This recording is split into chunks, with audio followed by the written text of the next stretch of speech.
Diabetes और गुर्दे की बीमारी के बारे में आज हम बात करेंगे। अक्सर ये देखने को मिलता है कि 30 से 40% डायबिटीज़ के मरीजों के अंदर गुर्दे की खराबी हो जाती है और उसके मुख्य कारण ये देखने को मिलते हैं कि डायबिटीज़ की ड्यूरेशन बहुत लंबी हो,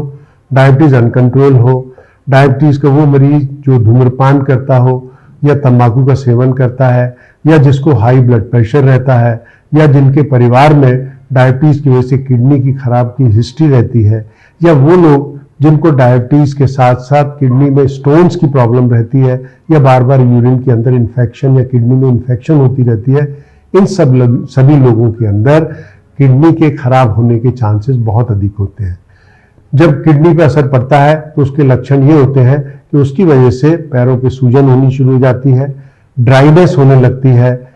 शरीर पे खुजली होने लगती है, सांस लेने में दिक्कत होने लगती है, जब आप चलते हैं तो सांस फूलने लगता है, सारे शरीर में हीमोग्लोबिन की मात्रा कम हो जाती है, तो बिल्कुल आप जो है बिल्कुल एनीमिक दिखने लगते हैं। और इसके साथ साथ जो है अगर शुगर और यूरिया और क्रिएटिनिन और बढ़ने लगते हैं तो इसकी वजह से सांस फूलने के साथ साथ आपको बैठे बैठे भी पैरों पे इतनी सूजन हो जाती है कि सांस फूलती रहती है। नॉर्मल जैसे अगर इवन टॉयलेट वगैरह जाते हैं तो तब भी सांस फूलने लगता है।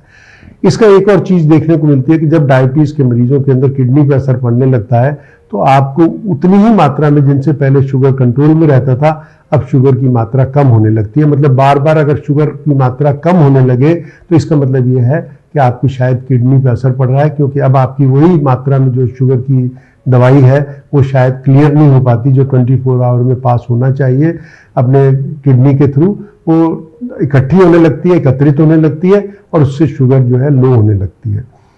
क्या होता है अगर हम जांच करने जाएं तो हम ये देखेंगे कि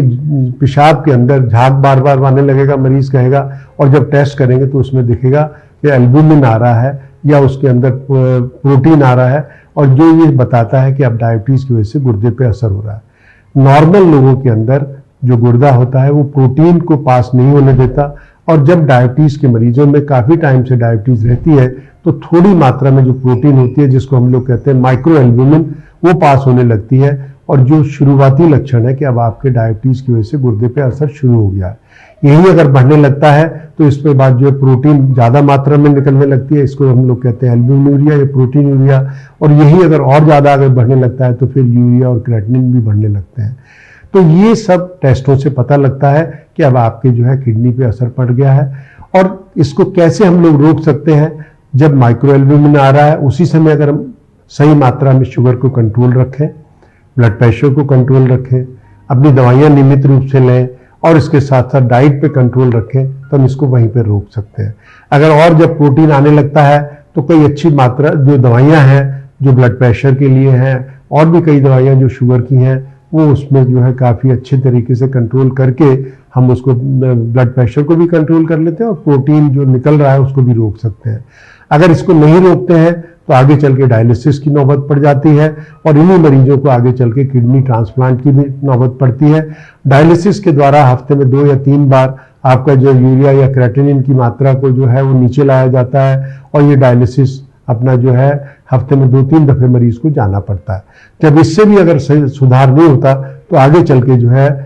किडनी ट्रांसप्लांट या रिप्लेसमेंट की नौबत आती है और उसके बाद जो है डायबिटीज़ के मरीजों के अंदर जब गुर्दा बदल दिया जाता है तो फिर से वो कई साल अपनी अच्छी नॉर्मल ज़िंदगी जी सकते हैं। लेकिन हमारा हमेशा ये प्रयत्न रहना चाहिए कि डायबिटीज़ के मरीज़ अगर अपना अच्छी तरीके से शुगर को कंट्रोल कर सकते हैं, अच्छी तरह से अपना HbA1c को नॉर्मल रखेंगे और अपना ब्लड प्रेशर की दवाई लेते रहेंगे, धूम्रपान से बचे रहेंगे, तो ये किडनी खराब होने की नौबत ना पहुंचे और वो अपना डायबिटीज़ के साथ एक सही और अच्छा ज़िंदगी जी सकते हैं।